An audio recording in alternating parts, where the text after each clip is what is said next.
Office assume करने से पहले ही ट्रंप ने अपने मैनिफेस्टो पर काम करना स्टार्ट कर दिया है। ट्रंप के मैनिफेस्टो का एक बहुत ही इंपॉर्टेंट पॉइंट था कि वो रशिया यूक्रेन के वॉर को ख़त्म कर देंगे, जिस पर एक उन्होंने बहुत ही स्ट्रेटेजिक स्टेप लेते हुए जो काम किया है वो ये है कि उन्होंने पुतिन को कॉल करके एडवाइस किया कि ये जो वॉर अभी चल रहा है और जितने भी एस्केलेशंस रशिया की साइड से यूक्रेन पर होते हैं उन पे तुरंत से तुरंत रोकथाम की जाए, उनको बंद किया जाए, क्योंकि जो मिलिट्री प्रेजेंस है वॉशिंगटन की पूरे यूरोप में वो काफ़ी ज़्यादा डोमिनेंट है। तो एक तरीके से ये थोड़ा सा थ्रेटनिंग कॉल भी था, बट अगेन स्ट्रेटेजिकली काफ़ी ज़्यादा इंपॉर्टेंट है, क्योंकि हम इस पूरे वॉर को अगर डिस्कस करें तो हम देखेंगे कि जियोपॉलिटिकली काफ़ी ज़्यादा डिस्टर्ब कर रहा है ये कई सारी प्रोसेसेस को, if we talk about Russia and Ukraine in particular. तो आज के इस सेशन में हम बेसिकली देखेंगे कि कैसे एक ही कंट्री के दो लीडर्स का जो पर्सपेक्टिव है वो सेम चीज़ पर कितना ज़्यादा डिफरेंशिएटिंग है, और ये जो डिफरेंस ऑफ ओपिनियन है वो क्यों लाई करता है हम वो भी डिस्कस करेंगे।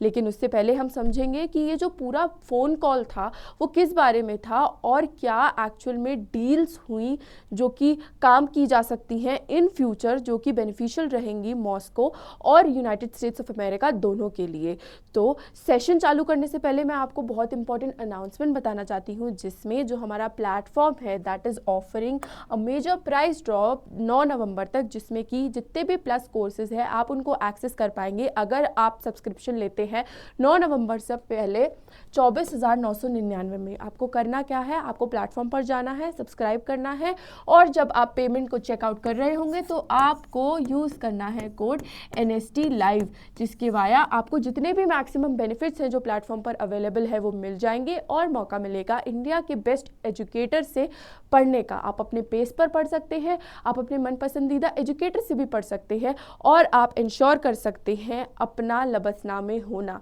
तो बिल्कुल देर मत कीजिए और प्लेटफॉर्म के लिए अभी के अभी सब्सक्राइब कीजिए। आगे बढ़ते हैं और इस पूरे केस को समझते हैं। तो बेसिकली अगर हम न्यूज़ को डिस्कस करें तो वो थी कि Trump dials Putin and advises him not to escalate Ukraine war, says report. अगर इस रिपोर्ट की बात करें हम तो ये बेसिकली वॉशिंगटन पोस्ट की रिपोर्ट है, जिसने ये जो कॉल है उसके बारे में रिपोर्ट किया है। एंड अगर पूरे डिस्कशन की बात करें तो हम देखेंगे कि पूरे डी एस्केलेशन पे ही जो मेजॉरिटी ऑफ डिस्कशन है वो हुई है, और जो स्ट्रेटेजिक प्रेजेंस है यूरोप में वॉशिंगटन की मिलिट्री की उसके बारे में भी बातचीत की गई है। क्योंकि रशिया का जो वॉर है, रशिया का जो आइडियोलॉजी है वो बेसिकली एक्विजिशन करना है यूक्रेन के ऊपर, तो उसके चलते भी एक थोड़ी सी डील है उस पर बात की गई है वाया ट्रंप, जिसमें उन्होंने टेरिटरी एक्सचेंज के बारे में भी बात की है कि हम अग्रीमेंट जो है वो साइन कर सकते हैं और कुछ टेरिटरीज पे जो है वो मिडिल ग्राउंड लाने के लिए बात कर सकते हैं। तो ये जो पूरा फ़ोन कॉल है अगर आप देखें तो ऑप्टिमिस्टिक तो था ही कि जो वॉर का एंड है उस पर हम इन पर्टिकुलर पॉइंट आउट कर सकते हैं कि ख़त्म हो जाएगा वॉर अगर ये जो डायलॉग्स हैं वो अगर होते रहे तो। लेकिन अगर पूरी इंपॉर्टेंस को कंसिडर करें तो हमको थोड़ा टाइम पहले का डिस्कशन भी हमारा याद करना होगा, जिसमें हमने देखा था कि जेलेंस्की ने बहुत आउटराइटली बोला था कि बाय 2025 ये जो वॉर है वो ख़त्म हो जाएगा, जिसमें सिग्निफिकेंट रोल जो होगा वो US इलेक्शंस के आउटकम का भी हो सकता है। हालांकि ट्रंप के काफ़ी ज़्यादा फेवर में नहीं थी वो सिचुएशन, लेकिन टू आर सरप्राइज अगर हम देखें जो वेंसडे को कॉल हुई रशिया के कॉल से पहले तो उसमें काफ़ी ज़्यादा ऑप्टिमिज्म देखने को मिला, और जो ये मिडिल ग्राउंड्स लाने की बात हो रही है एंड इवेंचुअली जो पीस इस्टेब्लिशमेंट की बात हो रही है वो हम देख सकते हैं कि जो इम्प्लीमेंटेशन के एक तरीके से मोड़ पे है वो आ चुकी है, जिसके चलते हम एंटिसिपेट कर सकते हैं कि ये जो वॉर है अब कुछ ही टाइम में ख़त्म हो जाएगा। लेकिन इस पूरे डिस्कशन के चलते जो प्रॉब्लम क्रिएशन हुआ वो हुआ जो बाइडेन को, जो कि अभी प्रेजेंटली ऑफिस अज्यूम कर रहे हैं एंड 20 जनवरी तक करेंगे, जब तक कि ट्रंप जो है वो नई ओथ नहीं ले लेते, वो अपना व्हाइट हाउस में दोबारा से एंट्री नहीं ले लेते तब तक। जिसके चलते एक बहुत ही इंपॉर्टेंट स्टेटमेंट संडे को भी आया, जिसमें कि जो व्हाइट हाउस नेशनल सिक्योरिटी के एडवाइजर हैं जिनका नाम जेक सुलिवान है, उन्होंने रीअफर्म किया कि जो प्रेसिडेंट जो बाइडेन का कमिटमेंट है यूक्रेन को, जो उनका आइडिएशन है कि वो यूक्रेन को एक बहुत ही स्ट्रॉन्ग बॉडी के रूप में बैटलफील्ड में उतारेंगे, उस पर वो कंटिन्यूड एफर्ट्स लगाएंगे उनके लास्ट दिन तक। लेकिन इतनी ज़्यादा डिफरेंशिएटिंग ओपिनियन क्यों है डेमोक्रेट्स और रिपब्लिकन्स की, क्योंकि अगर हम पूरी सिचुएशन को समझे तो एक तरीके से यूएसए का तो नुकसान ही हो रहा है। तो उसको डिस्कस करते साथ अगर हम समझे तो बेसिकली दो व्यू पॉइंट्स आज हम डिस्कस करेंगे, जिसमें एक है ट्रम्प का व्यू पॉइंट जो कि रिपब्लिकन्स का है और दूसरा है जो बाइडेन का व्यू पॉइंट जो कि डेमोक्रेट्स का है। एक एक करके दोनों चीज़ें समझे तो हम देखेंगे कि ट्रम्प के एस्पेक्ट में बेसिकली एक थोड़ा सा इंडिविजुअल टसल भी था। अगर हम 2019-20 के टाइम में जाएं जब ट्रम्प को इम्पीच किया गया था बेसिकली, तो उस टाइम पर जो इलेक्शंस होने वाले थे उसमें ट्रम्प ने एक ऑफर दिया था ज़ेलेंस्की को, जिसमें उन्होंने कहा था कि आप इन्वेस्टिगेशंस बिठाइए जो बाइडेन पर और जो उनके बेटे हैं हंटर बाइडेन उन पर, एंड हम आपको मिलिट्री एड जो है वो कंटिन्यू मात्रा में देते रहेंगे, जिसकी चलते आप रशिया के अगेंस्ट बैटलफील्ड में खड़े हो सकते हो। बट इसको जो था वो ज़ेलेंस्की ने सिरे से नकार दिया और इसका सपोर्ट नहीं मिलते हुए जो था एक तरीके से ट्रम्प को काफ़ी ज़्यादा एम्बैरसमेंट फेस करनी पड़ी, जिसके चलते ट्रम्प का एक पर्सनल ग्रज जो था वो ज़ेलेंस्की और इवेंचुअली यूक्रेन के साथ फॉर्म हो गया था, जिसके चलते उन्होंने जो अपना सपोर्टिंग हैंड्स थे यूक्रेन के लिए वो पहले से हटा दिए थे। आगे अगर हम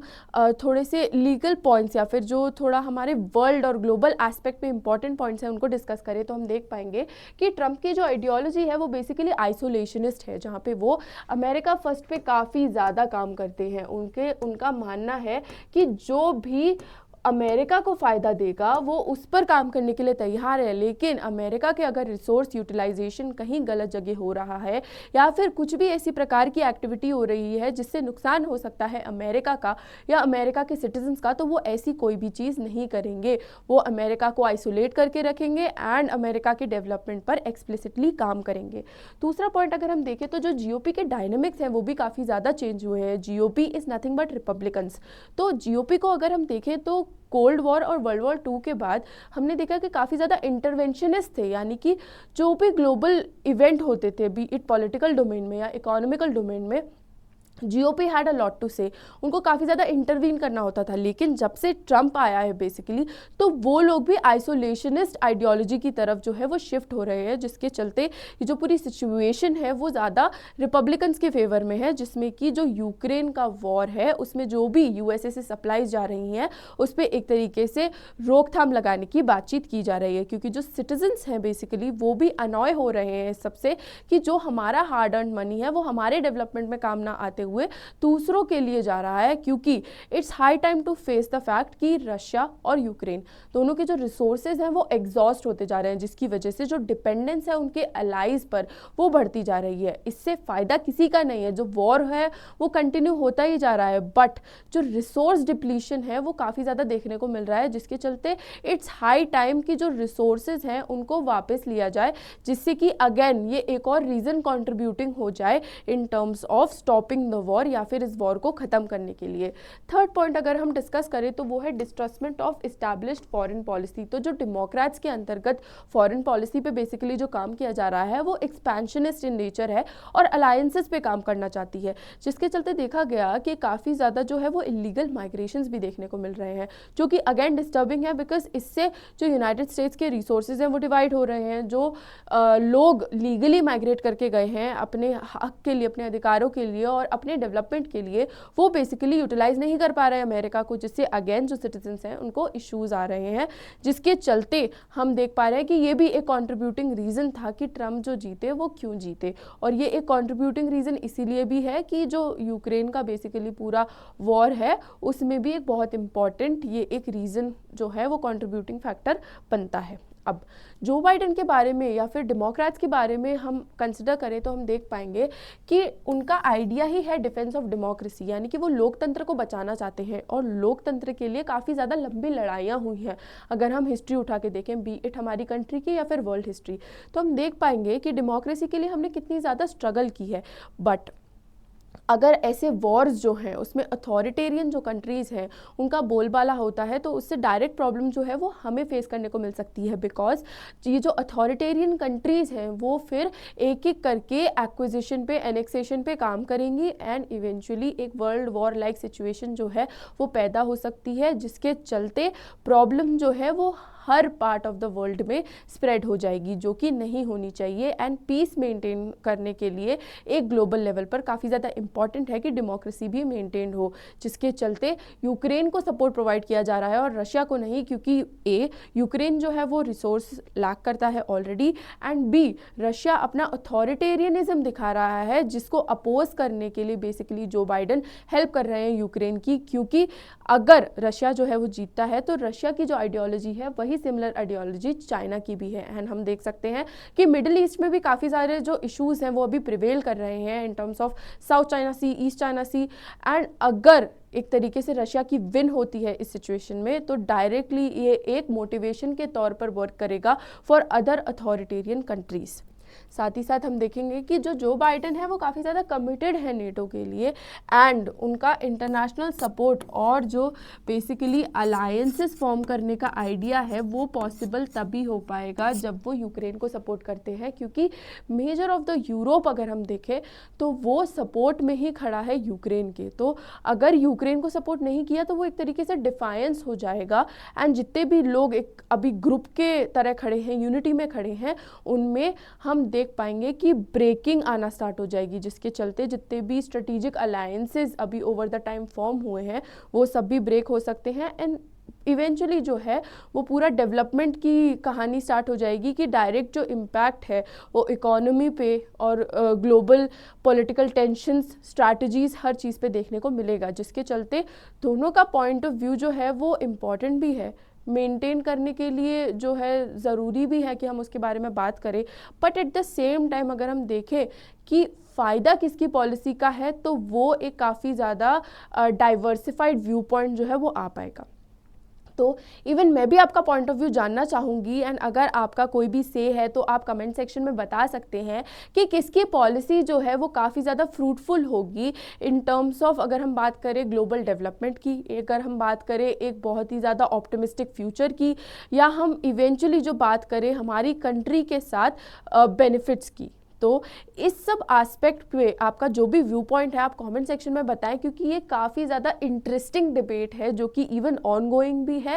एंड इस पर डिस्कशन भी होनी चाहिए, because nobody is right here and nobody is wrong. तो एक्चुअल में ग्लोबल पॉलिटिक्स में फ़ायदा करने के लिए क्या हमको अडेप्ट करना चाहिए, वो चीज़ जो है वो बनती है हमारी important aspect of discussion. So this was it, जो जहाँ पे मैं आपको डिस्कशन के लिए छोड़ के जाती हूँ कि ये जो पूरा